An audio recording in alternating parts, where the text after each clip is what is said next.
बहुत समय पहले माल व गढ़ नामक राज्य पर राजा विक्रम सिंह का शासन था। राजा निडर, न्यायप्रिय और प्रजा के कल्याण के लिए समर्पित था। लेकिन उसका व्यक्तिगत जीवन उलझनों से भरा था, क्योंकि उसकी दो पत्नियां थीं, रानी सुमित्रा और रानी प्रियंका। रानी सुमित्रा शांत, बुद्धिमान और सहनशील। वह राजधर्म और नीति में निपुण थी और हमेशा राज्य की भलाई के बारे में सोचती थी। रानी प्रियंका सुंदर, चतुर, लेकिन महत्वाकांक्षी। वह चाहती थी कि राजा उसे अधिक प्रेम दे और उसे राज्य की सबसे प्रभावशाली रानी बनाए।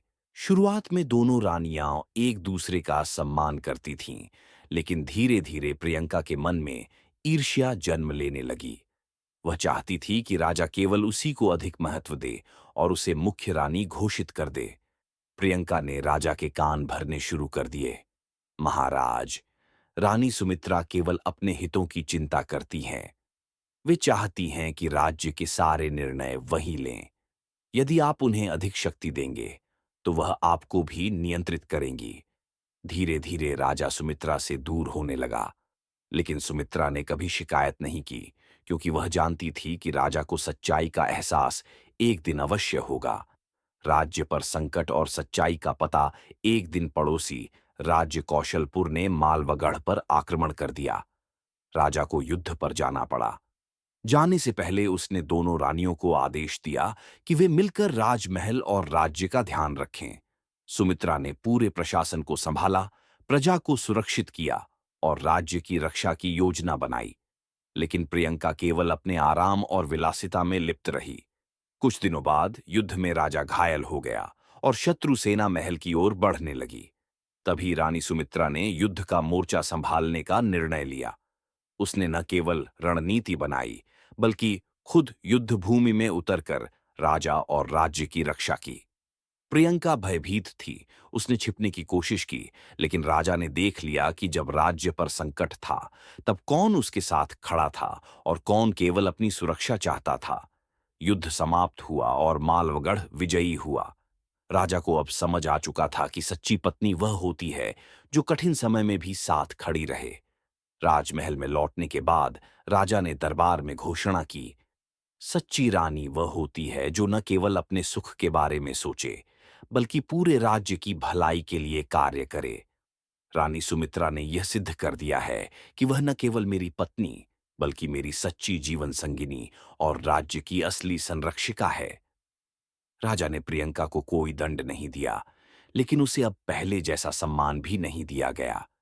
प्रियंका को एहसास हो गया कि सच्चा प्रेम और सम्मान केवल समर्पण और कर्तव्य से ही प्राप्त किया जा सकता है, न कि छल कपट से। राजा विक्रम सिंह ने रानी सुमित्रा को राज्य की असली संरक्षिका घोषित कर दिया। लेकिन कहानी यहीं खत्म नहीं हुई। रानी प्रियंका ने बाहरी रूप से इस निर्णय को स्वीकार कर लिया, लेकिन भीतर ही भीतर वह अपमानित महसूस कर रही थी। उसकी महत्वाकांक्षा और ईर्ष्या अभी भी जीवित थी। वह चुप नहीं बैठने वाली थी।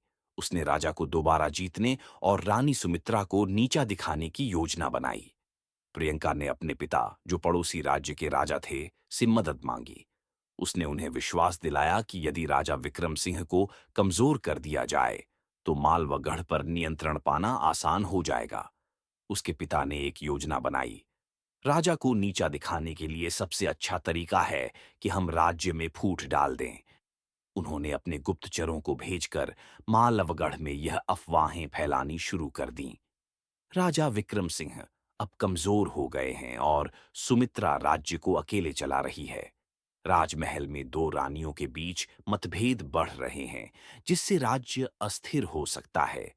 राजा अब प्रजा के लिए कम ध्यान दे रहे हैं और केवल राजमहल की राजनीति में उलझे हैं। धीरे धीरे प्रजा में संदेह बढ़ने लगा। राज्य के कुछ दरबारी भी इन बातों से प्रभावित होने लगे। रानी सुमित्रा को जैसे ही यह पता चला कि राज्य में यह अफवाहें फैलाई जा रही हैं, उसने तुरंत कार्यवाही करने का निश्चय किया। उसने राज्य के सम्मानित मंत्रियों, सैनिकों और विद्वानों को दरबार में बुलाया और कहा, एक राजा की शक्ति केवल उसकी तलवार से नहीं, बल्कि उसकी प्रजा के विश्वास से बनती है। यदि किसी को लगता है कि हमारा राज्य कमजोर हो रहा है, तो मैं चाहूंगी कि वे अपनी चिंता खुले रूप में व्यक्त करें। दरबार में सन्नाटा छा गया। तब एक वृद्ध मंत्री खड़े होकर बोले, रानी जी, हमें आप पर संदेह नहीं है, लेकिन हमें डर है कि दो रानियों के बीच के मतभेदों का असर राज्य पर न पड़े। रानी सुमित्रा मुस्कुराईं और कहा, राज्य केवल राजा और रानी से नहीं चलता, बल्कि प्रजा और उनके विश्वास से चलता है। इसलिए मैं स्वयं अपने पद की परीक्षा देना चाहती हूँ। यदि कोई भी व्यक्ति यह समझता है कि मैं राज्य की भलाई के लिए अयोग्य हूँ, तो मैं स्वयं राजमहल छोड़ दूंगी। प्रजा और मंत्रियों ने यह सुनकर उत्साहपूर्वक कहा, नहीं रानी जी, हमें आप पर पूरा विश्वास है। इसी बीच राजा विक्रम सिंह को प्रियंका की साजिश के बारे में पता चला। उसने प्रियंका के पिता के गुप्तचरों को पकड़वा लिया और पूरी योजना का पर्दाफाश कर दिया।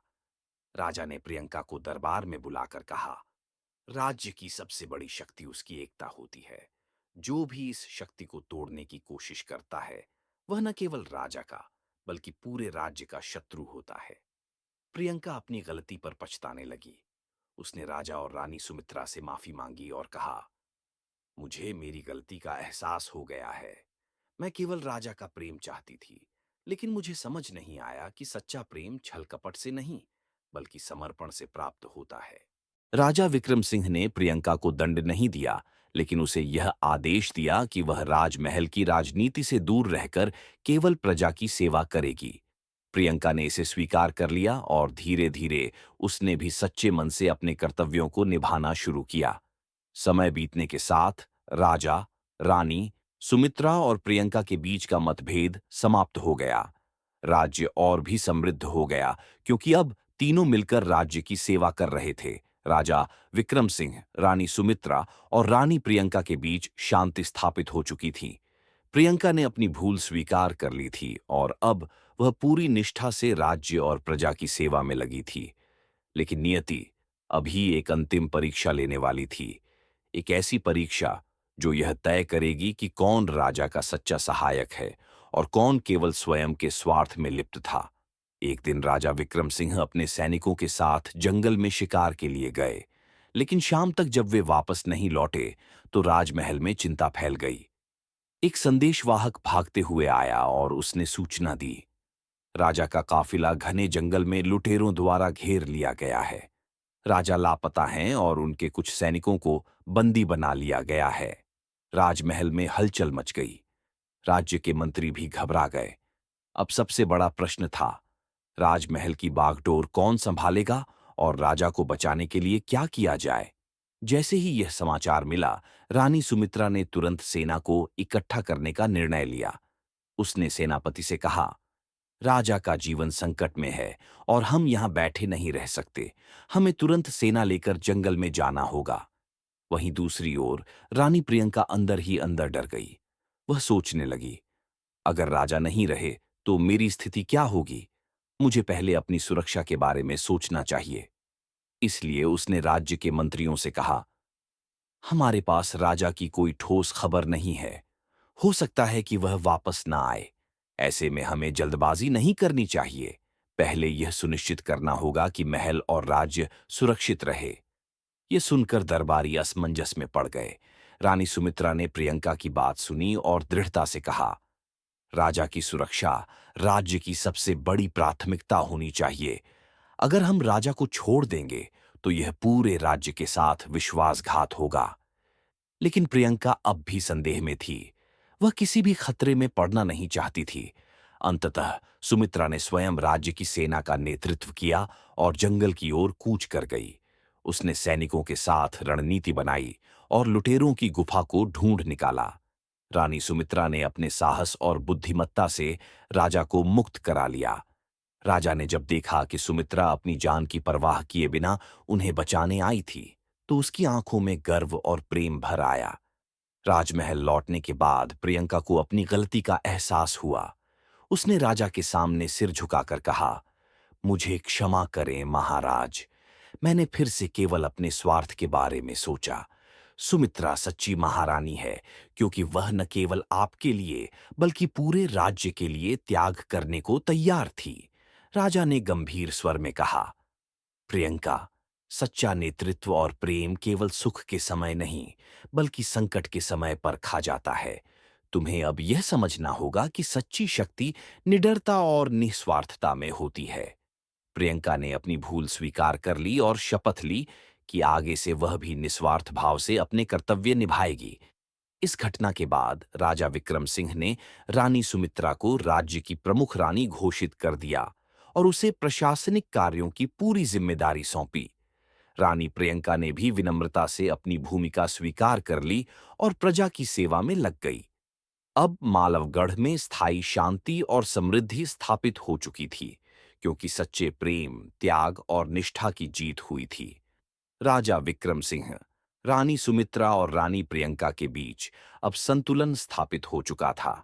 राजा ने सुमित्रा को राज्य की प्रमुख रानी घोषित कर दिया था और प्रियंका ने भी विनम्रता से अपनी जिम्मेदारियां स्वीकार कर ली थीं। लेकिन अभी एक अंतिम परीक्षा शेष थी, एक ऐसी परीक्षा जो यह सिद्ध करेगी कि कौन वास्तव में राज्य और न्याय के लिए समर्पित है। राज्य में सब कुछ सामान्य लग रहा था, लेकिन भीतर ही भीतर एक गहरी साजिश चल रही थी। राजा का एक विश्वासपात्र मंत्री महाधन, जो वर्षों से प्रशासन में ऊंचे पद पर था, गुप्त रूप से राज्य के धन को हड़प रहा था। महाधन ने चतुराई से व्यापारियों और कर संग्रहकर्ताओं को अपने पक्ष में कर लिया और धीरे धीरे राज्य की संपत्ति को बाहर भेजने लगा। किसी को भी उस पर शक नहीं था, क्योंकि वह राजा के सबसे पुराने मंत्रियों में से एक था। लेकिन रानी सुमित्रा को संदेह हुआ। उसने देखा कि राज्य का धन तेजी से घट रहा था, लेकिन कोई बड़ा निर्माण कार्य नहीं हो रहा था, न ही कोई युद्ध का खर्चा आया था। रानी सुमित्रा ने स्वयं राज्य के खजाने की जांच करने का निश्चय किया। उसने अपने कुछ गुप्तचरों को महाधन की गतिविधियों पर नजर रखने के लिए भेजा। कुछ ही दिनों में सच्चाई सामने आ गई। महाधन चोरी किए गए धन से पड़ोसी राज्य के साथ व्यापार कर रहा था। उसने कुछ सेनापतियों को भी रिश्वत देकर अपने पक्ष में कर लिया था। वह धीरे धीरे राज्य के शासन को कमजोर करने की योजना बना रहा था। रानी सुमित्रा के पास अब सबूत थे। उसने तुरंत राजा विक्रम सिंह को यह जानकारी दी। राजा क्रोधित हो गए और बोले, ऐसे विश्वासघात के लिए कोई क्षमा नहीं होनी चाहिए। लेकिन रानी सुमित्रा ने शांत स्वर में कहा, महाराज, हमें न्याय करना होगा, न कि केवल क्रोध में निर्णय लेना। हमें यह देखना होगा कि यह साजिश कितनी गहरी है और इसमें कौन कौन शामिल है। इस मामले में रानी प्रियंका की भूमिका भी महत्वपूर्ण थी। प्रियंका बदल चुकी थी और उसने सुमित्रा के इस निर्णय का समर्थन किया। उसने स्वयं जाकर महल के अन्य मंत्रियों से पूछताछ की और महाधन के भ्रष्टाचार के और भी प्रमाण इकट्ठे किए। अब राजा के पास सारे सबूत थे। राजा विक्रम सिंह ने दरबार में घोषणा की, महाधन ने न केवल राज्य का धन चुराया, बल्कि हमारी प्रजा के विश्वास के साथ भी विश्वासघात किया। ऐसे अपराधी को दंड देना आवश्यक है। लेकिन रानी सुमित्रा ने सुझाव दिया, राजा, उसे मृत्यु दंड देने से पहले हमें यह देखना होगा कि वह कैसे अपने अपराध का प्रायश्चित कर सकता है। हमें न केवल अपराधी को दंड देना चाहिए, बल्कि यह सुनिश्चित करना चाहिए कि आगे कोई भी ऐसा अपराध करने की हिम्मत न करे। इसलिए राजा ने निर्णय लिया कि महाधन की सारी संपत्ति जब्त कर ली जाएगी और राज्य के खजाने में वापस जोड़ी जाएगी। उसे राज्य के सबसे गरीब हिस्से में भेजा जाएगा, जहां वह श्रम कर प्रजा की सेवा करेगा। उसे सार्वजनिक रूप से अपने अपराध की स्वीकारोक्ति करनी होगी, ताकि राज्य में कोई भी ऐसा अपराध करने से पहले 2 बार सोचे। यह निर्णय सुनकर दरबार में सभी मंत्रियों और प्रजा ने राजा और रानी सुमित्रा की प्रशंसा की। इस घटना के बाद प्रियंका ने सुमित्रा के पास जाकर कहा, अब मैं पूरी तरह समझ चुकी हूं कि केवल सत्ता और प्रेम पाना ही जीवन का लक्ष्य नहीं होता, बल्कि सच्चा प्रेम और सम्मान केवल न्याय और कर्तव्य से प्राप्त होता है। राजा विक्रम सिंह ने दोनों रानियों की ओर देखा और कहा, आज मुझे यह पूर्ण विश्वास हो गया है कि एक राज्य तभी महान बनता है जब उसमें न्यायप्रिय शासक और सच्चे सलाहकार होते हैं। तुम दोनों ने यह सिद्ध कर दिया है कि नारी केवल सुंदरता और प्रेम का प्रतीक नहीं, बल्कि शक्ति और बुद्धिमत्ता का भी प्रतीक होती है। अब मालवगढ़ वास्तव में एक शक्तिशाली और समृद्ध राज्य बन चुका था। रानी सुमित्रा ने प्रशासन और न्याय व्यवस्था को संभाल लिया। रानी प्रियंका ने शिक्षा और कला को बढ़ावा देने का कार्य संभाला। राजा विक्रम सिंह अपने राज्य की सुरक्षा और विस्तार पर ध्यान देने लगे। इस तरह तीनों ने मिलकर राज्य को महान बनाया और इतिहास में एक अमर कहानी लिख दी। शहर के कोने में मंदिर की सीढ़ियों पर एक फटेहाल युवक बैठा रहता था। उसका नाम राघव था। भूख से तड़पता, लोगों के फेंके हुए टुकड़ों पर जीने वाला यह युवक कभी नहीं जानता था कि उसकी किस्मत उसे कहां ले जाएगी। लोग उसे तिरस्कार से देखते, कुछ दया दिखाते तो कुछ अपमानित करके चले जाते। लेकिन राघव की आंखों में अब भी एक अनकही चमक थी, जैसे उसका भाग्य कुछ बड़ा लिखने जा रहा हो। एक दिन जब राघव मंदिर की सीढ़ियों पर बैठा था, एक बूढ़ा साधु उसके पास आया। उसने राघव को ध्यान से देखा और मुस्कुराया। बेटा, क्या तुम अपनी किस्मत बदलना चाहते हो? राघव हंसा। मेरी किस्मत? यह तो जन्म से ही टूटी हुई है, इसे बदला नहीं जा सकता। साधु ने रहस्यमयी मुस्कान दी और उसके हाथ में एक छोटी सी तांबे की अंगूठी रख दी। यह अंगूठी तुम्हारे भाग्य का दरवाजा खोल सकती है, लेकिन याद रखना, यह तुम्हें वहां तक ले जाएगी जहां जाने की तुमने कभी कल्पना भी नहीं की होगी। राघव ने अंगूठी को ध्यान से देखा और उसे पहन लिया। उसी क्षण एक अजीब सी गर्मी उसके शरीर में दौड़ गई। एक नई शुरुआत। उस रात जब वह मंदिर के पास सो रहा था, एक तेज तूफान आया। आसमान में बिजली कड़कने लगी और अचानक राघव के पास एक घुड़सवार आया। तुम्हें राजा ने बुलाया है। राघव हक्का बक्का रह गया। राजा ने? लेकिन मैं तो... चुप रहो, जल्दी चलो। राघव को जबरदस्ती घोड़े पर बिठाकर राजमहल ले जाया गया। वहां राजा खुद उसका इंतजार कर रहा था। क्या तुम ही वो युवक हो जिसे बूढ़े साधु ने यह अंगूठी दी थी? राजा ने गंभीर स्वर में पूछा। राघव ने धीरे से सिर हिलाया। राजा ने एक गहरी सांस ली। तो तुम्हें एक रहस्य जानना होगा। यह अंगूठी सिर्फ किसी खास व्यक्ति के हाथ में चमकती है, और तुम वह व्यक्ति हो। छुपा हुआ सच। राजा ने उसे एक पुराना राज खोला। आज से 18 साल पहले विसय पापाया पेशापस थे। मेरे भाई के पुत्र को युद्ध के दौरान छुपा दिया गया था, लेकिन उसकी पहचान छिपाने के लिए उसे आम जनता के बीच छोड़ दिया गया। राघव ने राजा की बात को ध्यान से सुना, लेकिन उसे समझ नहीं आया कि इससे उसका क्या संबंध था। तभी राजा ने आगे कहा, तुम ही वह उत्तराधिकारी हो, राघव। तुम इस राज्य के असली वारिस हो। राघव को जैसे झटका लगा। यह ये मजाक है ना? राजा मुस्कुराया। सच खुद को समय के साथ प्रकट करता है, लेकिन यह अंगूठी तुम्हारी पहचान है, और अब तुम्हें राजा बनना होगा। क्या राघव सच में राजा बन पाएगा? राघव अब तक एक भिखारी था। क्या वह सच में इस राज्य का उत्तराधिकारी बन सकता था? क्या यह भाग्य का खेल था या एक बड़ी साजिश? और सबसे बड़ा सवाल, क्या सच में वह राजा का खोया हुआ वारिस था, या इसके पीछे कोई और गहरा राज छिपा था? राघव का मन अब भी अशांत था। वह एक पल पहले तक मंदिर की सीढ़ियों पर बैठा एक साधारण भिखारी था, और अब राजा उसे राज्य का असली उत्तराधिकारी बता रहा था। यह किसी सपने से कम नहीं था, लेकिन सपने इतनी जल्दी सच नहीं होते, और अगर होते भी हैं तो उनमें कोई न कोई राज जरूर छिपा होता है। राजमहल में उसके लिए शानदार कक्ष तैयार किया गया था। महीनों से भूखे पेट जीने वाला राघव अब शाही भोजन कर रहा था, लेकिन हर निवाले के साथ उसके मन में एक ही सवाल था। क्या यह सच में मेरी किस्मत है, या कोई खेल चल रहा है? महल के अंधेरे रहस्य। एक रात जब महल के सभी लोग सो रहे थे, राघव अपने कक्ष से बाहर निकला। उसे इस जगह पर कुछ अजीब सा महसूस हो रहा था। बड़े बड़े गलियारों में घूमते हुए वह अचानक एक पुराने दरवाजे के सामने आ गया। दरवाजा आधा खुला था और अंदर से किसी के फुसफुसाने की आवाज आ रही थी।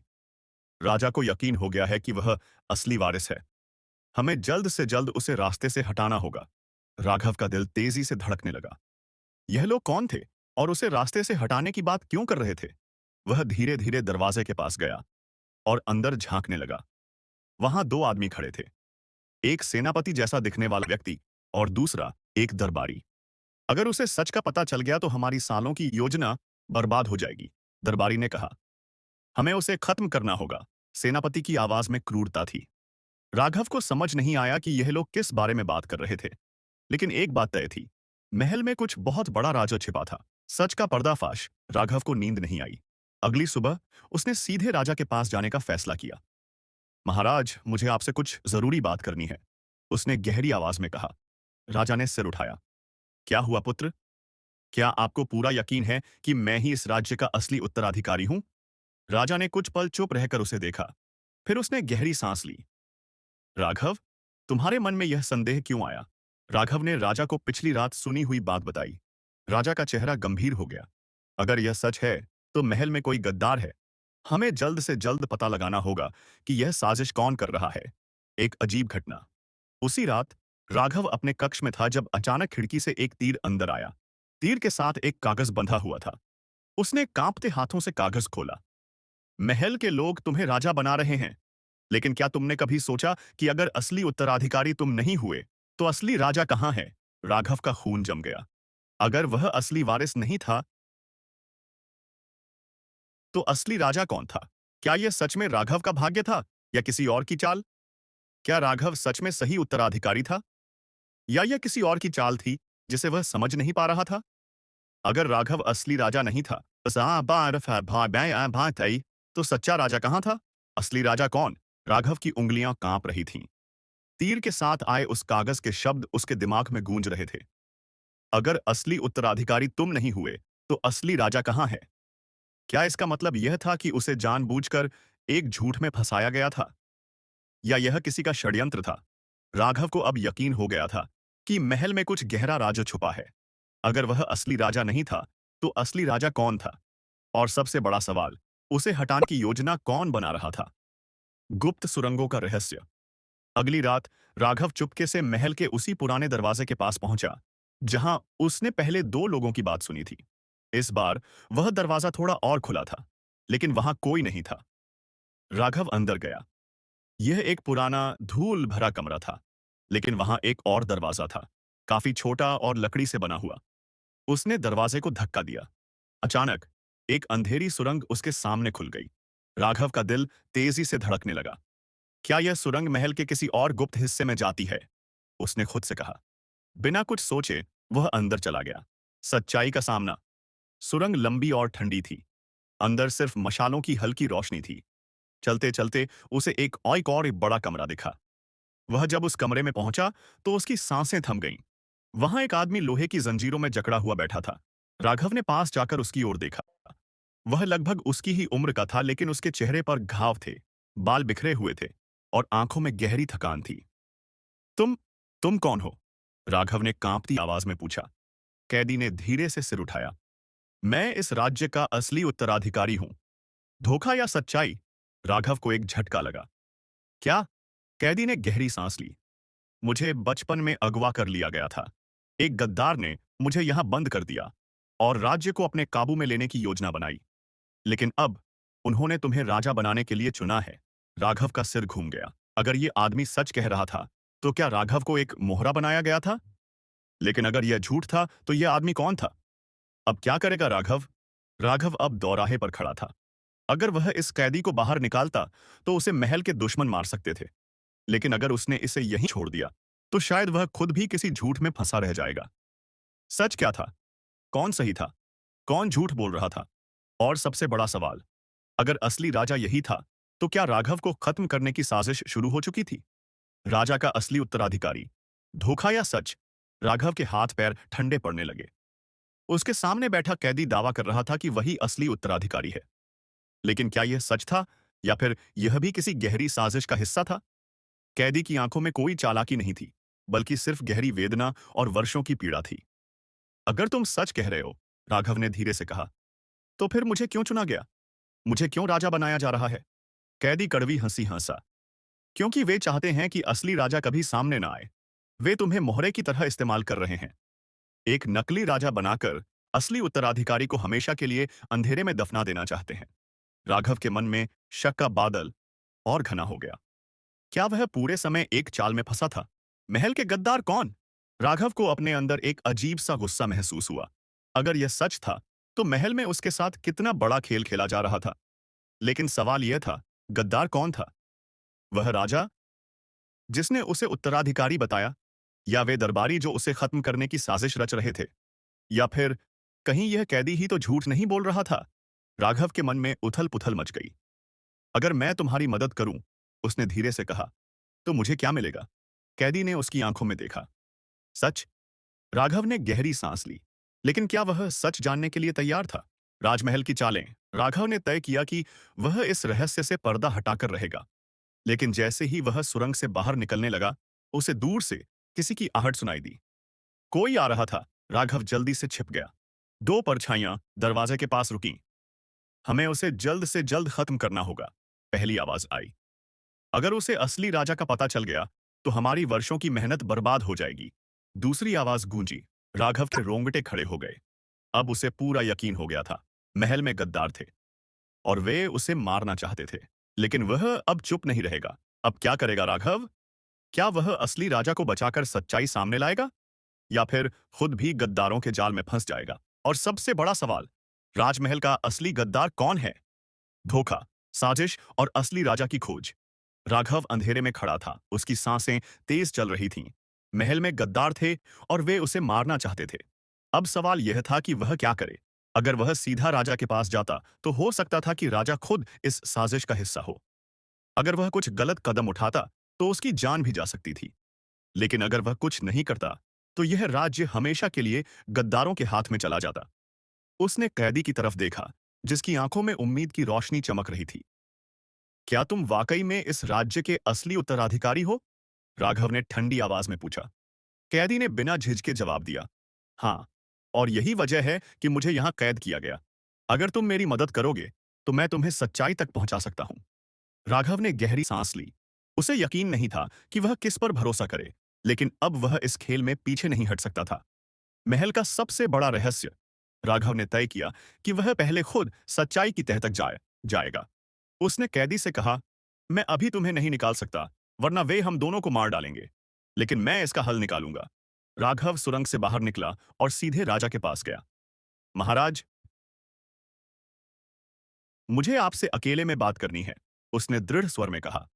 राजा ने सभी दरबारियों को बाहर भेज दिया और गहरी नजरों से राघव को देखा। क्या हुआ पुत्र? राघव ने सीधा सवाल किया। क्या आप जानते हैं कि महल में एक गुप्त कैदी है? राजा के चेहरे का रंग उड़ गया। वह चौंक कर खड़ा हो गया।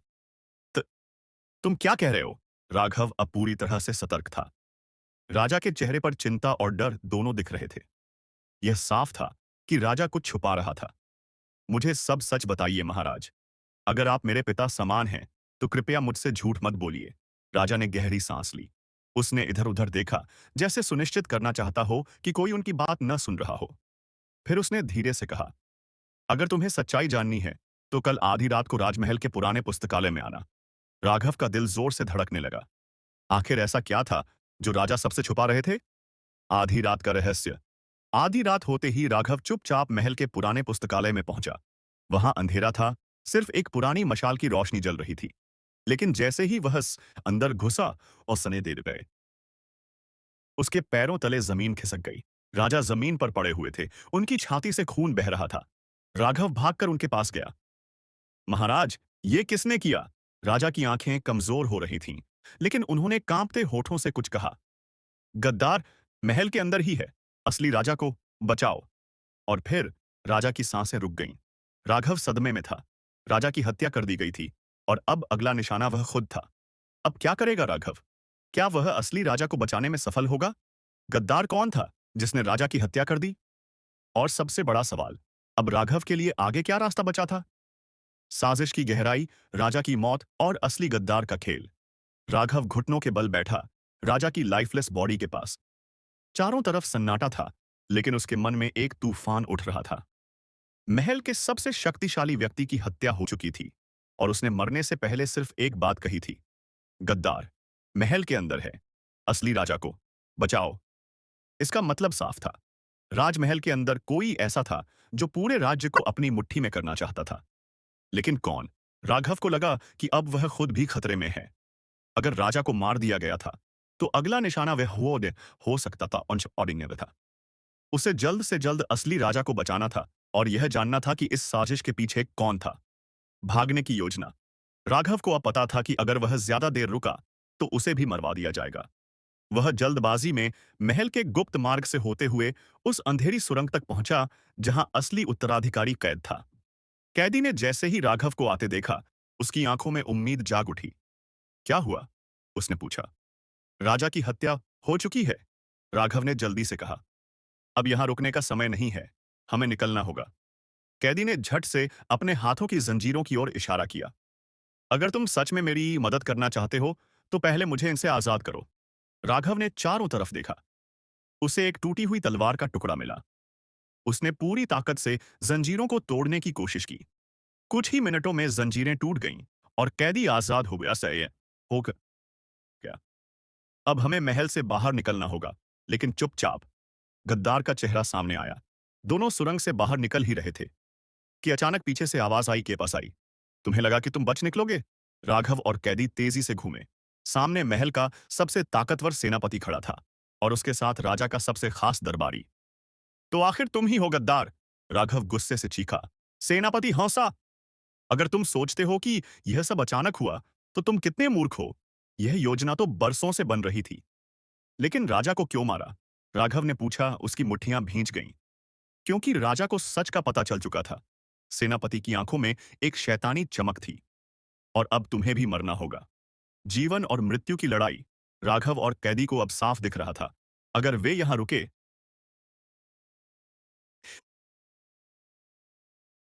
तो उनकी मौत पक्की थी। भागो, राघव ने कैदी से कहा और दोनों तेजी से दूसरी ओर दौड़ पड़े। पीछे से तलवारों की आवाज आई और गद्दारों के सैनिक उनके पीछे दौड़ पड़े। महल की दीवारें ऊंची थीं, लेकिन भागने का एक ही रास्ता था, शाही अस्तबल की तरफ जाना और घोड़ों पर निकल जाना। राघव और कैदी गलियारों से भागते हुए अस्तबल की तरफ पहुंचे, लेकिन तभी सेनापति और उसके सैनिक पहले से वहां खड़े थे। अब तुम बचकर नहीं जा सकते, सेनापति ने तलवार निकालते हुए कहा। राघव ने भी पास पड़ी एक तलवार उठा ली। अगर हमें मरना भी पड़े तो लड़कर मरेंगे, उसने दहाड़ते हुए कहा। क्या राघव और असली राजा बच पाएंगे? अब खेल खुलकर सामने आ चुका था। राजमहल के गद्दार, राजा की हत्या और एक असली उत्तराधिकारी जो बरसों से कैद था। लेकिन क्या राघव और असली राजा इस महल से बच निकलेंगे? क्या वे गद्दारों को हरा पाएंगे? और सबसे बड़ा सवाल, अगर वे बच भी गए तो क्या राज्य उन्हें राजा मानेगा? जीवन और मृत्यु का खेल। राघव ने तलवार कसकर पकड़ ली। उसके सामने सेनापति खड़ा था, वह आदमी जिसने राजा की हत्या की, जिसने राज्य पर कब्जा करने की साजिश रची और जिसने उसे और असली उत्तराधिकारी को मारने की योजना बनाई थी। सेनापति की आंखों में घमंड झलक रहा था। उसके पीछे दर्जनों सैनिक खड़े थे और राघव के पास सिर्फ एक तलवार थी। लेकिन हार मानना कोई विकल्प नहीं था। तुम हमें मारना चाहते हो? राघव ने कहा। उसकी आवाज में कोई डर नहीं था। तो पहले तुम्हें लड़कर दिखाना होगा। सेनापति हमसा, तुम जैसे लड़के मेरे एक वार भी नहीं सह सकते। तो आकर देख लो। राघव ने तलवार उठा ली। तलवारें टकराईं और महल में गूंज उठी जंग की गर्जना। सेनापति ने तेजी से हमला किया, लेकिन राघव पहले ही पीछे हट चुका था। उसके अंदर अब गुस्से की आग जल रही थी। राजा की हत्या का बदला लेना था, गद्दारों को सजा देनी थी और असली उत्तराधिकारी को उसका हक दिलाना था। असली उत्तराधिकारी भी पास पड़ी तलवार उठाकर लड़ने को तैयार था। अब यह सिर्फ भागने की लड़ाई नहीं थी, यह न्याय और अन्याय की आखिरी जंग थी। राघव ने पूरी ताकत से वार किया और सेनापति की तलवार उसके हाथ से छिटककर दूर जा गिरी। उसके चेहरे पर झटका साफ दिख रहा था। यह कैसे संभव है? सेनापति ने गुर्राते हुए कहा। क्योंकि तुम गलत थे। राघव ने तलवार उसकी गर्दन पर टिका दी। तुमने सोचा कि ताकत से सब कुछ जीता जा सकता है, लेकिन तुम भूल गए कि सच्चाई की ताकत सबसे बड़ी होती है। गद्दार का अंत। लेकिन क्या यह जीत थी? सेनापति के सैनिक अब पीछे हटने लगे थे। उन्होंने देखा कि उनका नेता हार चुका है और वे अब किसी और के लिए लड़ने को तैयार नहीं थे। अब क्या करोगे? राघव ने पूछा। असली उत्तराधिकारी आगे बढ़ा और कहा, अब समय आ गया है कि पूरे राज्य को सच्चाई बताई जाए। लेकिन तभी एक नया खतरा महल के मुख्य द्वार से तेजी से घोड़ों की टाप सुनाई दी। राघव ने उधर देखा और उसके पैरों तले जमीन खिसक गई। राज्य का प्रधानमंत्री, जिसके बारे में सबको लगता था कि वह राजा के प्रति वफादार था, अब सेनापति के पक्ष में खड़ा था। अगर तुम्हें लगा कि सिर्फ सेनापति ने यह साजिश रची थी, तो तुम बहुत भोले हो, प्रधानमंत्री ने ठंडी आवाज में कहा। राघव को समझ आ गया, खतरा अभी खत्म नहीं हुआ था। अब क्या करेगा राघव? क्या वह प्रधानमंत्री की नई साजिश को हरा पाएगा? क्या असली उत्तराधिकारी को राजा बनने का हक मिलेगा? और सबसे बड़ा सवाल, क्या महल की साजिश यहीं खत्म होगी या यह सिर्फ एक और खेल की शुरुआत थी? साजिश की असली जड़ जड़ खेल अब भी जारी था। राघव और असली उत्तराधिकारी ने एक गद्दार को हरा दिया था, लेकिन अब प्रधानमंत्री खुद सामने आ चुका था। राघव को लगा था कि सेनापति ही इस साजिश का मास्टरमाइंड था, लेकिन अब साफ हो गया था कि यह खेल और भी बड़ा था। राजा की हत्या सिर्फ एक शुरुआत थी। असल खेल अब शुरू हुआ था। प्रधानमंत्री के पीछे उसके निजी सैनिक खड़े थे, ज्यादातर वही जो राजा की सेना का हिस्सा थे। मतलब ये कि राजमहल की आधी सेना अब उनके खिलाफ थी। तो यह सब तुम्हारा खेल था? राघव ने गहरी आवाज में पूछा। प्रधानमंत्री ने हल्की मुस्कान के साथ कहा, राजा कमजोर था। यह राज्य एक ताकतवर शासक के लायक था। असली उत्तराधिकारी ने एक कदम आगे बढ़ाते हुए कहा, और तुमने सोचा कि तुम वह ताकतवर शासक बनोगे? प्रधानमंत्री हमें हंसा। नहीं, मैं नहीं। लेकिन असली राजा भी तुम नहीं बनोगे। राजमहल का सबसे बड़ा झटका। राघव को लगा कि उसने कुछ गलत सुना है। क्या मतलब? प्रधानमंत्री ने कुछ इशारा किया, और तभी महल के मुख्य द्वार से एक तीसरा व्यक्ति घोड़े पर सवार होकर अंदर आया। राघव और असली उत्तराधिकारी दोनों हक्का बक्का रह गए। वह व्यक्ति राजा की ही तरह दिख रहा था। यह असली उत्तराधिकारी है, प्रधानमंत्री ने घोषणा की। जो तुम्हारे साथ था वह एक धोखेबाज है। राघव को एक जोरदार झटका लगा। जिस व्यक्ति को वह बचाने के लिए इतनी दूर तक आया था, क्या वह भी झूठा था? अब कौन था असली उत्तराधिकारी? राघव ने धीरे से अपनी तलवार कसी। अगर यह असली उत्तराधिकारी है, तो फिर यह कौन है? उसने अपने साथी की ओर इशारा करते हुए पूछा। प्रधानमंत्री ने गहरी सांस ली। एक चालाक खिलाड़ी, एक नकली, जिसे हमने यहां तब तक रखने दिया जब तक सही समय न आ जाए। लेकिन अब असली राजा सामने है। राघव के दिमाग में हलचल मच गई। क्या यह भी कोई नई साजिश थी? अगर यह सच था, तो जिस व्यक्ति को वह बचाने की कोशिश कर रहा था, वह असली उत्तराधिकारी नहीं था। अब क्या करेगा राघव? किस पर भरोसा करे जिसे वह अब तक असली राजा मान रहा था, या इस नए व्यक्ति पर? क्या प्रधानमंत्री एक और चाल खेल रहा था, या यह सच में असली राजा था? और सबसे बड़ा सवाल, अगर राघव गलत फैसले लेता, उससे मसीह शार्लाट बेलेस सेता, तो उसकी जान भी जा सकती थी। असली और नकली का खेल। राघव किसका साथ देगा? राघव के हाथ पसीने से भीग गए थे। अब तक वह जिस इंसान को बचाने की कोशिश कर रहा था, क्या वह भी झूठा था? सामने घोड़े पर बैठा नया व्यक्ति राजा की तरह दिख रहा था, और प्रधानमंत्री उसे असली उत्तराधिकारी बता रहा क्या असावा रहास अजिक्त था। लेकिन क्या यह सच था? राघव ने बगल में खड़े व्यक्ति की ओर देखा, जो अब तक उसका साथी था। उसकी आंखों में नाराजगी और गुस्सा था। क्या तुम सच में नकली हो? राघव ने धीमे लेकिन सख्त लहजे में पूछा। उसने तुरंत जवाब दिया, नहीं, यह सब एक झूठ है। प्रधानमंत्री अब एक और चाल चल रहा है। मैं ही असली उत्तराधिकारी हूं। राघव अब पूरी तरह से उलझ चुका था। अगर यह झूठ था, तो असली राजा कौन था? राजा की आखिरी निशानी। तभी राघव को याद आया, राजा ने मरने से पहले कुछ कहा था। गद्दार महल के अंदर है, असली राजा को बचाओ। लेकिन राजा ने कोई नाम नहीं लिया था।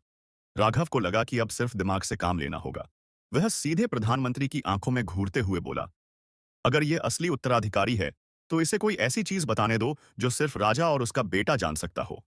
प्रधानमंत्री के चेहरे पर हल्की शिकन उभर आई।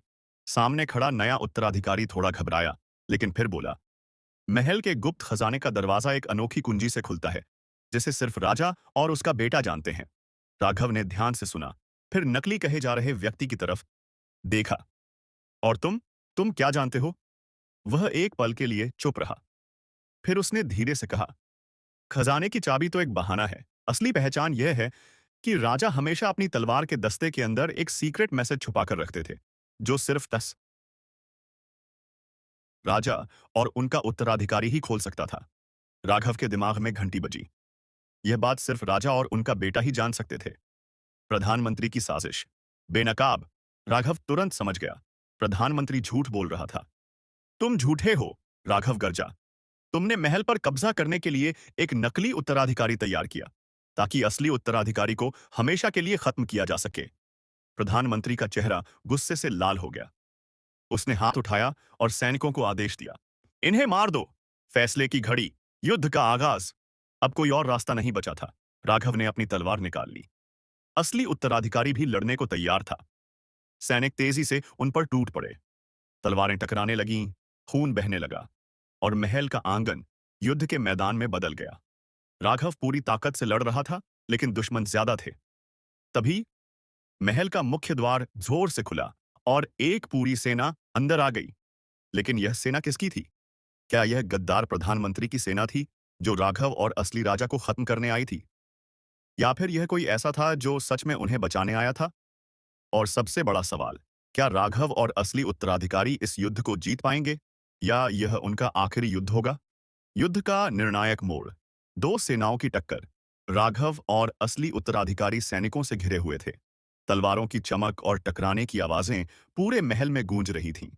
हर वार का जवाब देना अब जीवन और मृत्यु का सवाल था। लेकिन तभी महल के द्वार पर एक नई सेना दिखाई दी। राघव ने तेजी से उधर देखा। धूल उड़ रही थी और घोड़ों के टापों की आवाज गूंज रही थी। लेकिन यह सेना किसकी थी? प्रधानमंत्री का चेहरा सफेद पड़ गया। उसे उम्मीद नहीं थी कि कोई और भी इस खेल में शामिल होगा। दो गद्दार, एक सच्चाई। जैसे ही नई सेना महल में दाखिल हुई, उनका नेता घोड़े से उतरकर आगे बढ़ा। वह राजा का सबसे भरोसेमंद सेनापति था, जो कई महीनों से गायब था। लगता है मेरी गैर मौजूदगी में यहां बहुत कुछ बदल गया। सेनापति की आवाज गूंज उठी। राघव को राहत मिली। लेकिन इससे पहले कि वह कुछ कुछ कहता, सेनापति ने प्रधानमंत्री की ओर देखा और ठंडी आवाज में कहा, तुमने राजा को धोखा दिया। प्रधानमंत्री ने खुद को संभालते हुए जवाब दिया, राज्य के भले के लिए मुझे यह करना पड़ा। राजा कमजोर था और हमें एक नया नेतृत्व चाहिए था। लेकिन सेनापति हंसा। सच कहूं तो मैंने पहले ही अंदाजा लगा लिया था कि कुछ गड़बड़ है। इसलिए मैंने अपनी सेना को तैयार रखा था। और अब यह युद्ध यहीं खत्म होगा। महल की आखिरी लड़ाई। अब युद्ध पूरी तरह से खुल चुका था। प्रधानमंत्री के सैनिकों और राजा के वफादार सेनापति की सेना के बीच खून की नदियां बहने लगीं। राघव और असली उत्तराधिकारी भी लड़ाई में कूद पड़े। महल का हर कोना तलवारों की चमक से भर गया। सैनिक एक एक करके गिरने लगे।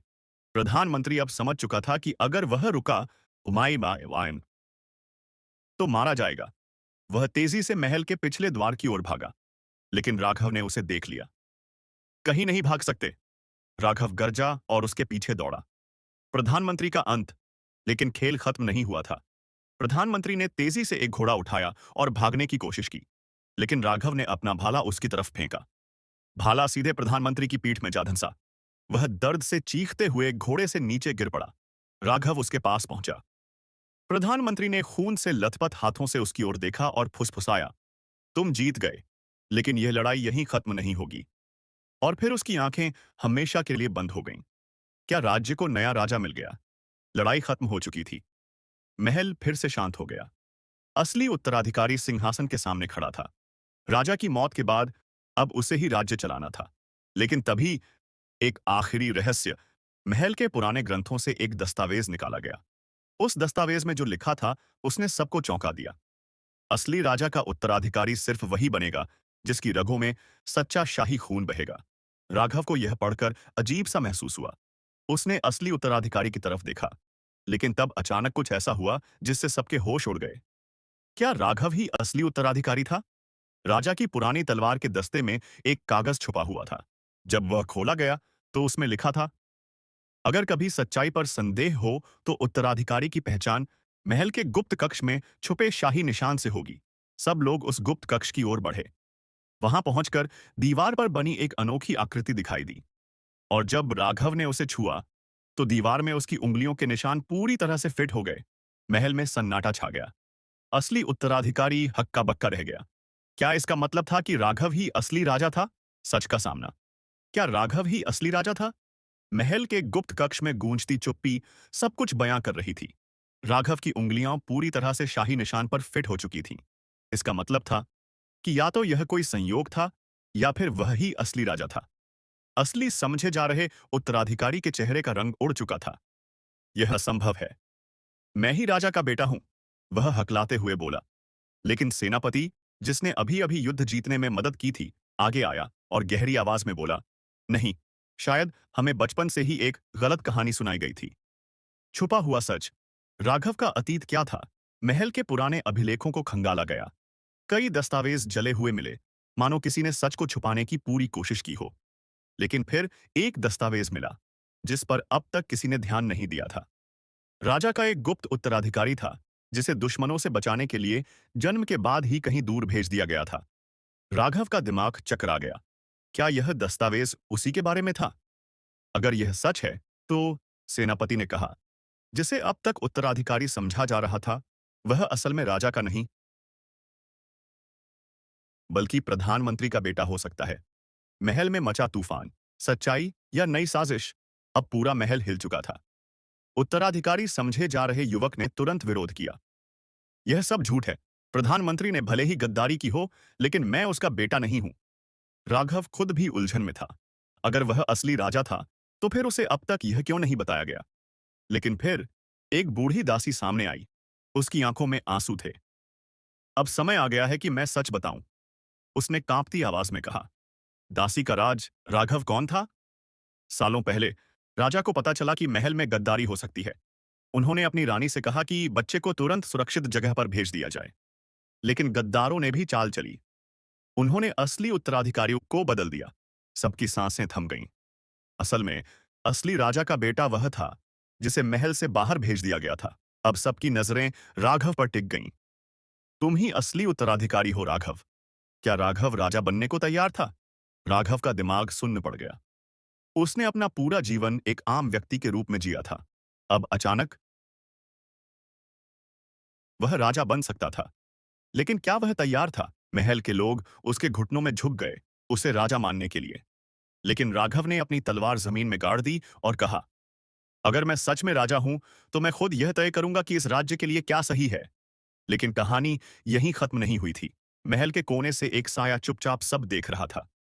उसकी आंखों में नफरत थी। यह व्यक्ति कौन था? क्या गद्दारी अभी भी पूरी तरह खत्म नहीं हुई थी? अंधेरे में छुपा दुश्मन। खेल अभी खत्म नहीं हुआ था। महल में लोग झुककर राघव को राजा मानने लगे थे। लेकिन राघव की नजरें अब भी कोने में खड़े उस अजनबी पर थीं, जिसने सब कुछ चुपचाप देखा था। उसकी आंखों में नफरत की आग थी, मानो यह खेल अभी खत्म नहीं हुआ था। राघव ने अपनी तलवार कसकर पकड़ी और आगे बढ़ा। तुम कौन हो? उसने सख्त आवाज में पूछा। वह व्यक्ति धीरे धीरे आगे आया। उसके कपड़े धूल और खून से सने थे। उसकी चाल में घमंड था और उसके होठों पर एक हल्की सी मुस्कान। क्या तुम सच में सोचते हो कि यह सारा खेल सिर्फ प्रधानमंत्री का था? उसने गहरी आवाज में कहा। महल में एक बार फिर सन्नाटा छा गया। नया दुश्मन, राज्य के असली गद्दार का पर्दाफाश। सेनापति और बाकी सैनिक सतर्क हो गए।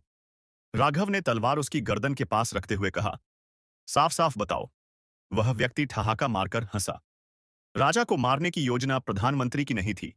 वह तो सिर्फ एक मोहरा था। असली खिलाड़ी कोई और था। राघव और सेनापति के चेहरे पर शिकन आ गई। तो फिर असली गद्दार कौन था? उसने धीरे से अपना सिर ऊपर उठाया और एक नाम लिया। सेनापति। क्या सेनापति ही असली गद्दार था? महल के लोग चौकन्ने हो गए। सेनापति, जिसने अभी अभी युद्ध जीतने में मदद की थी, क्या वह भी इस साजिश में शामिल था? सेनापति की आंखों में हल्की सी झलक बदली।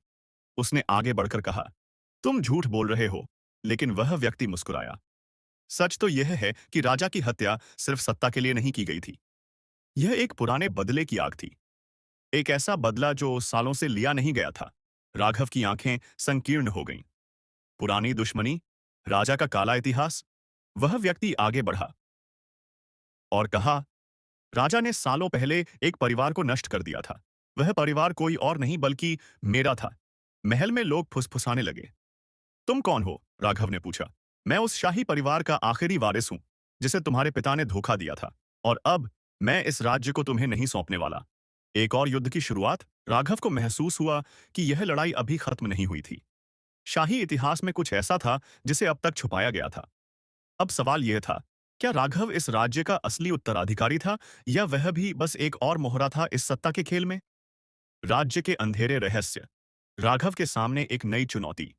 महल के प्रांगण में फैले सन्नाटे के बीच राघव की सांसें तेज हो रही थीं। अगर राजा ने सच में किसी परिवार को नष्ट किया था, तो क्या वह भी उसी अन्याय का हिस्सा था? क्या उसने जो सिंहासन अभी स्वीकार भी नहीं किया था, वह एक छलावे पर टिका था? उस रहस्यमयी व्यक्ति ने अपनी तलवार म्यान से निकाली और राघव की आंखों में देखते हुए कहा, तुम्हारे पिता ने मेरे पूरे परिवार को मौत के घाट उतार दिया था। मैंने वर्षों तक इस दिन का इंतजार किया है, और मैं तुम्हें यह सिंहासन नहीं लेने दूंगा। सेनापति और सैनिक तुरंत राघव के आगे खड़े हो गए, लेकिन राघव ने हाथ उठाकर उन्हें रोक दिया। अगर तुम सच कह रहे हो, तो मुझे सबूत दो। अगर मेरे पिता ने अन्याय किया था, तो मैं खुद न्याय करूंगा।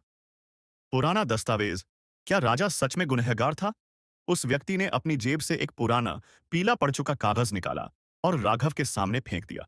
सेनापति ने आगे बढ़कर उसे उठाया और पढ़ने लगा। उसकी आंखों में एक झटका था। यह क्या लिखा है? राघव ने पूछा। सेनापति ने भारी आवाज में कहा, यह पुराने राजा के आदेश का दस्तावेज है, जिसमें लिखा है कि तुम्हारे पिता ने इस व्यक्ति के परिवार को देशद्रोही करार देकर मारने का आदेश दिया था। महल में एक हलचल मच गई, लेकिन राघव को कुछ अजीब लगा। उसने दस्तावेज को खुद पढ़ा। कुछ शब्द धुंधले थे, लेकिन एक बात साफ थी। राजा ने इस परिवार के खिलाफ आदेश दिया था, लेकिन क्यों? झूठ का पर्दाफाश, सच्चाई कुछ और थी। राघव ने गौर से देखा। कुछ पंक्तियां जानबूझकर छुपाई गई थीं। दस्तावेज के नीचे हल्की स्याही में कुछ और लिखा था। यह आदेश इसलिए दिया गया क्योंकि इस परिवार ने शाही खजाने में सेंध लगाने की साजिश रची थी और महल पर हमला करने का षड्यंत्र किया था। राघव ने उस व्यक्ति की आंखों में देखा। तुमने हमें अधूरी सच्चाई बताई। तुम्हारे परिवार को सिर्फ इसलिए नहीं मारा गया कि राजा निर्दयी थे, बल्कि क्योंकि वे महल के खिलाफ साजिश कर रहे थे। राज्य पर नया खतरा, अंदरूनी गद्दारी का खुलासा। वह व्यक्ति घबरा गया, लेकिन उसने अपनी तलवार उठाई और गरजा। तो क्या हुआ? यह सिंहासन तुम्हारा नहीं हो सकता। यह सिंहासन अब किसी का नहीं रहेगा। और तभी महल की दीवारों से अचानक तीरों की बौछार हुई। महल के अंदर पहले से ही कुछ गद्दार छुपे हुए थे, जिन्होंने इस मौके का इंतजार किया था। अब लड़ाई सिर्फ सत्ता की नहीं, बल्कि पूरे राज्य की सुरक्षा की बन चुकी थी। राघव ने तेजी से तलवार उठाई, वो सपाटा डठी और महल में एक बार फिर युद्ध शुरू हो गया। क्या राघव राज्य को बचा पाएगा, या यह महल एक बार फिर गद्दारों के हाथों में चला जाएगा? राज्य का अंतिम युद्ध, राघव का सबसे बड़ा फैसला। राघव की सांसें तेज हो गईं। उसके सामने खड़ा सेनापति अब किसी वफादार योद्धा की तरह नहीं, बल्कि एक शातिर गद्दार की तरह दिख रहा था। उसकी सेना, जो अंधेरे में छिपी थी, अब खुलेआम महल पर चढ़ाई के लिए तैयार थी। राघव जानता था कि अगर वह यहां रुका तो महल नष्ट हो जाएगा। उसे तुरंत कोई निर्णय लेना था। सेनापति मुस्कुराया और तलवार उठाते हुए कहा, अब तुम भाग नहीं सकते राजकुमार।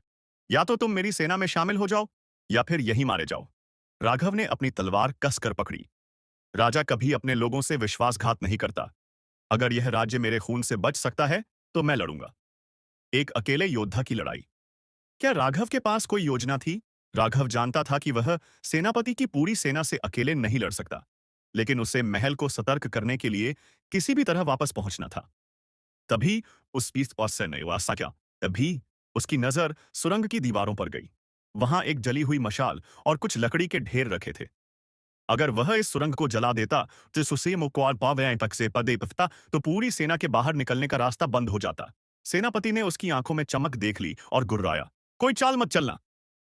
लेकिन इससे पहले कि सेनापति हमला करता, राघव ने जलती मशाल पूरी ताकत से लकड़ी के ढेर पर फेंक दी। जलती सुरंग और भागने की कोशिश। लकड़ी ने तुरंत आग पकड़ ली। देखते ही देखते सुरंग के चारों ओर धुआं फैलने लगा।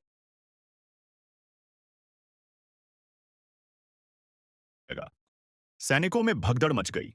राघव ने इसी अफरा तफरी का फायदा उठाया और तेजी से महल की ओर दौड़ पड़ा। पीछे से सेनापति चिल्लाया, रुको! यह युद्ध खत्म नहीं हुआ है। लेकिन अब बहुत देर हो चुकी थी। आग फैल चुकी थी और पूरी सुरंग गिरने के कगार पर थी। सेनापति और उसकी सेना धुएं में घिर गए। महल की रक्षा, अंतिम युद्ध का आगाज। राघव जब महल पहुंचा तो वहां पहले से ही युद्ध शुरू हो चुका था। महल के सैनिक गद्दारों से लड़ रहे थे, लेकिन वे संख्या में कम थे। राघव ने अपनी तलवार उठाई और ऊंची आवाज में गरजा, यह राज्य कभी किसी गद्दार के हाथों में नहीं जाएगा। सब लोग मेरे साथ लड़ो। सैनिकों का हौसला बढ़ गया। राघव ने दुश्मनों पर हमला कर दिया। उसकी तलवार बिजली की तरह चमक रही थी। एक एक करके गद्दार गिरने लगे। लेकिन तभी सेनापति की वापसी, अंतिम टकराव। सुरंग की आग से किसी तरह बचते हुए सेनापति महल में दाखिल हुआ। उसका चेहरा काले धुएं से ढका था, लेकिन उसकी आंखों में वही नफरत जल रही थी। राघव, अब यह युद्ध सिर्फ हमारे बीच है, उसने ललकारा। महल के आंगन में सब लड़ाई रोककर देखने लगे। यह दो महान योद्धाओं की आखिरी टक्कर थी। राघव और सेनापति आमने सामने आ गए। यह सिर्फ एक सिंहासन की लड़ाई नहीं थी, यह न्याय और अन्याय की आखिरी जंग थी। आखिरी वार कौन जीतेगा? सेनापति ने पूरी ताकत से वार किया, लेकिन राघव ने बचते हुए पलटवार किया। तलवारें टकराईं, चिंगारियां उड़ी। दोनों ही योद्धा जख्मी हो चुके थे, लेकिन कोई पीछे हटने को तैयार नहीं था। अचानक सेनापति ने धोखे से हमला करने की कोशिश की, लेकिन राघव पहले ही तैयार था। उसने अपनी पूरी ताकत से तलवार चलाई और सेनापति का खंजर उसके हाथ से छूटकर दूर जा गिरा। राघव ने अपनी तलवार उसकी गर्दन पर रख दी। न्याय या बदला, राघव का अंतिम निर्णय। महल में सन्नाटा छा गया। सभी की निगाहें राघव पर थीं। सेनापति ने गुस्से में कहा, मार डालो मुझे। तुम भी वही बनोगे जो तुम्हारे पिता थे। राघव की सांसें भारी हो रही थीं। उसने अपनी तलवार उठाई और नहीं, मैं तुमसे अलग हूं। तुम्हें मरना नहीं चाहिए, तो तुम्हें अपने अपराधों की सजा भुगतनी चाहिए। उसने सैनिकों को आदेश दिया, इसे काल कोठरी में डाल दो। इसका न्याय जनता करेगी। सिंहासन का असली हकदार, एक नए युग की शुरुआत। युद्ध खत्म हो चुका था। गद्दारों को पकड़ लिया गया। राज्य बच गया। लेकिन सबसे बड़ा सवाल अब भी बाकी था। क्या राघव राजा बनेगा? राघव महल की सबसे ऊंची बालकनी पर खड़ा हुआ। नीचे हजारों लोग उसे देख रहे थे। उसने गहरी सांस ली और कहा, मैं राजा बन सकता हूं, लेकिन मैं चाहता हूं कि इस राज्य की जनता तय करे कि उनका सच्चा शासक कौन होगा। अगर वे मुझे चुनते हैं तो मैं उनकी सेवा करूंगा। जनता ने एक स्वर में कहा, राजा राघव, राजा राघव। क्या यह अंत था या एक नई शुरुआत? राघव को अब समझ आ गया था कि राजा होना आसान नहीं, लेकिन एक अच्छा राजा बनने के लिए सत्ता नहीं, बल्कि न्याय जरूरी होता है। लेकिन क्या सच में सब कुछ खत्म हो चुका था, या फिर कहीं अंधेरे में कोई नया दुश्मन जन्म ले रहा था? नई सुबह या नए अंधेरे की शुरुआत? राज्य में शांति लौट आई थी। गद्दारों को पकड़ लिया गया था। सेनापति को काल कोठरी में डाल दिया गया और जनता ने खुले दिल से राघव को राजा स्वीकार कर लिया। महल में उत्सव का माहौल था, लेकिन राघव के मन में अब भी एक सवाल उठ रहा था। क्या यह सच में अंत था? वह राज सिंहासन पर बैठने से पहले अपने पूर्वजों की समाधि के पास गया। वहां खड़े होकर उसने अपने पिता के बारे में सोचा। क्या वे सच में निर्दयी थे जैसा उस गद्दार ने कहा था, या फिर सच्चाई कुछ और थी जो अब तक किसी को पता नहीं थी? काल कोठरी से आई चेतावनी, एक नया खतरा। राघव जब वापस महल लौट रहा था, तभी एक सैनिक भागता हुआ आया। उसकी सांसें तेज थीं। महाराज, सेनापति आपसे मिलना चाहता है। वह कह रहा है कि अगर आपने उसकी बात नहीं सुनी तो यह राज्य एक बार फिर तबाह हो जाएगा। राघव ठिठक गया। उसने सोचा कि सेनापति अब भी चाल चलने की कोशिश कर रहा होगा, लेकिन कहीं न कहीं उसके दिल में एक बेचैनी थी। वह काल कोठरी पहुंचा। अंधेरे में जंजीरों से जकड़ा सेनापति वहीं बैठा था, लेकिन उसकी आंखों में एक अजीब सी चमक थी, जैसे उसे अपनी हार का कोई पछतावा नहीं था। तो राजा साहब आए मेरा हालचाल पूछने? उसने एक कुटिल मुस्कान के साथ कहा। राघव ने कठोर स्वर में पूछा, क्या चाहते हो? सेनापति धीरे धीरे खड़ा हुआ। चाहता तो मैं तुम्हारी मौत था, लेकिन अब वो मेरा काम नहीं, क्योंकि अब जिस दुश्मन से तुम्हें लड़ना होगा वो मुझसे भी ज्यादा ताकतवर है। राज्य पर एक नया साया, छुपा हुआ शत्रु। राघव ने आंखें संकीर्ण की। बात घुमा फिराकर मत कहो, साफ साफ बताओ कौन आ रहा है? सेनापति हंसा। जिसका बदला अभी बाकी है। वो जो अंधेरे में बैठा था, इंतजार कर रहा था कि हम दोनों एक दूसरे को खत्म कर दें, लेकिन तुम जीत गए और अब वो सामने आएगा। राघव को पहली बार एक अजीब सी बेचैनी महसूस हुई। कौन? उसने फिर पूछा। सेनापति धीरे से फुसफुसाया, तुम्हारे अपने ही खून में छुपा दुश्मन। क्या यह सच में अंत था या सिर्फ एक नई शुरुआत? महल के बाहर जश्न चल रहा था, लेकिन अंदर राजा के दिल में एक नए युद्ध की आहट गूंज रही थी। क्या सच में उसके अपने ही परिवार में कोई गद्दार था? और अगर हां, तो कौन? राजमहल में छिपा दुश्मन, एक नई साजिश की शुरुआत। राघव की आंखों में सवाल थे, लेकिन सेनापति ने कोई और जवाब नहीं दिया। बस एक कुटिल मुस्कान के साथ दीवार से टिक गया, जैसे अब उसे किसी चीज की परवाह नहीं थी। राघव ने उसे गहरी नजरों से देखा और फिर बिना एक शब्द कहे काल कोठरी से बाहर निकल आया। लेकिन उसके मन में अब एक नया डर बैठ चुका था। क्या सच में उसके अपने ही परिवार में कोई गद्दार था? महल में लौटते ही उसने अपने सबसे भरोसेमंद सैनिकों को बुलाया। महल के हर कोने की निगरानी बढ़ा दो। कोई भी संदिग्ध हरकत हो तो तुरंत मुझे खबर दी जाए। राज्याभिषेक की तैयारियां। लेकिन कहीं कुछ गलत था। राज्याभिषेक की तैयारियां जोरों पर थीं। पूरे राज्य में जश्न का माहौल था, लेकिन राघव को कोई अदृश्य साया महसूस हो रहा था। महल के गलियारों में चलते हुए उसे ऐसा लग रहा था जैसे कोई उसे देख रहा हो। एक रात जब वह अपनी मां के कक्ष में गया, तो उसने देखा कि वे बेहद परेशान थीं। क्या हुआ मां? रानी ने गहरी सांस ली और कहा, राघव, मैं नहीं चाहती कि तुम्हें यह राजगद्दी मिले। राघव चौंक गया। लेकिन क्यों?